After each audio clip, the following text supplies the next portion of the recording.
en quelques heures pour réclamer un changement du système et non le seul départ du chef de l'État, Abdelaziz Bouteflika.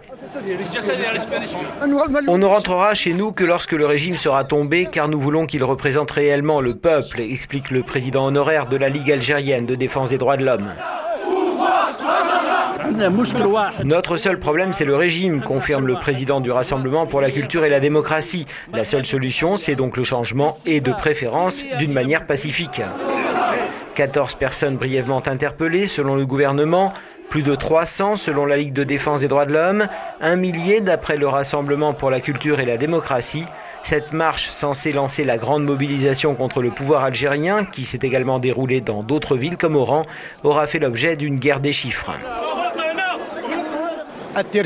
La présence importante des forces de sécurité encerclant la place du 1er mai a réussi à immobiliser les manifestants, conclut l'envoyé spécial d'Euronews à Alger. La coordination devrait se réunir dimanche pour tirer le bilan de cette marche empêchée. Changer de système, c'est le slogan de la coordination nationale pour le changement et la démocratie qui a appelé à cette marche contre le pouvoir. Euronews a interrogé le secrétaire général de la Ligue algérienne des droits de l'homme, membre de cette coalition. Nous voulons que ce changement soit pacifique et basé sur les principes démocratiques et le respect des droits de l'homme. Le régime algérien est complexe. Le pouvoir n'est pas entre les mains du président de la République, car c'est l'institution militaire qui monopolise le pouvoir. Et le peuple algérien veut un véritable changement. Un changement non pas au sein du régime, mais un changement du régime.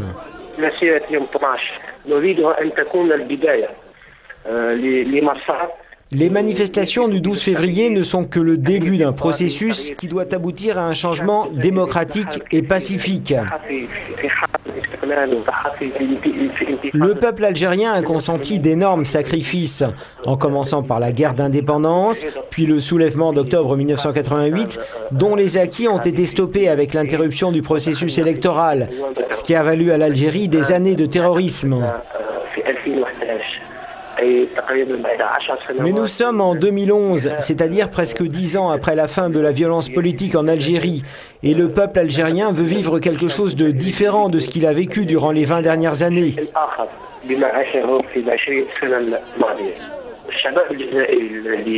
La jeunesse algérienne, qu'on appelle communément la jeunesse de l'état d'urgence, aspire à des lendemains nouveaux où elle pourra vivre dans la liberté et avoir la place qui lui revient dans la société.